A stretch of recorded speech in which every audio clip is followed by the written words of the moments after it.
And next up, we have John Holgerson.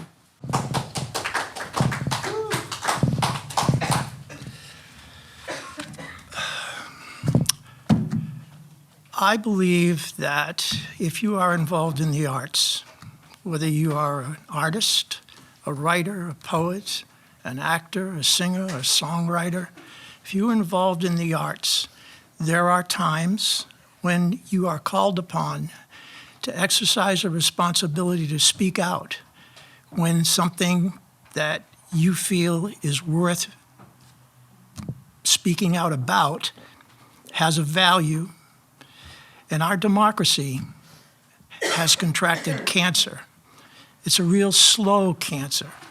It starts with the most vulnerable in our society and spreads. And if you think that we are all sitting here and somehow are going to be privileged to avoid it touching us, I believe you would be mistaken. So I am going to take this opportunity to utilize the minimal gift that I have to read two poems. One is a dystopian poem that hasn't happened yet, but we have 3.5 years left of what appears to be, like I said, a very slow-moving cancer through our society and culture. John Kennedy said, "When power corrupts, poetry cleanses." Well, what happens when the corrupting power realizes that and decides we have to eliminate poetry? How poetry dies. The epigraph is what I just said: when power corrupts, poetry cleanses. John F. Kennedy. Like a Dickens Christmas ghost, they came shortly after midnight. She and I were asleep in bed, our backs to each other, a mutual angry end to a grammatical argument. The small round tip of a gun barrel kissed my left ear like a cold raindrop. "We are here for the verse," a voice said. I wanted to turn and look at her. I felt her stiffen, clench, then tremble violently. A different voice said, "Get up." I tried to rise, and the first voice said, "Not you." I fell back on the suit of soaked sheets, the shuffle of her gossamer gown mixed with sobs.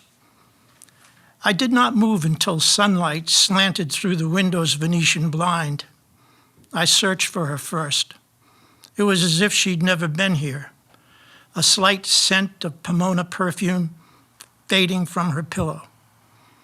All the poetry books with their universal connections of humanity were gone, declared treasonous by the government, ordered to be seized and destroyed. And when present, even the muse. As I said, that was an Orwellian look into a possible future.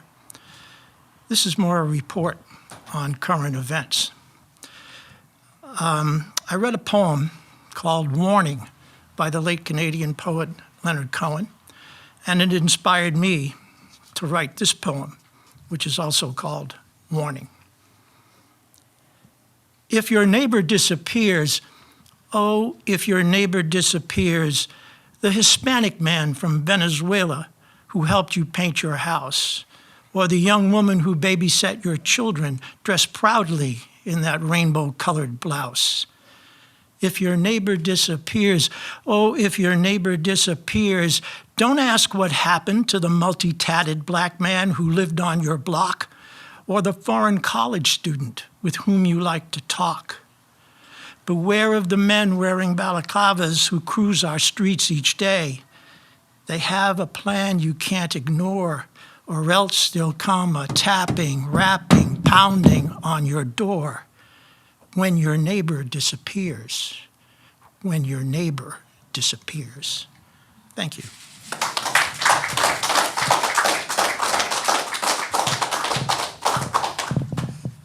Thank you, John. I love dystopian stuff. So thank you.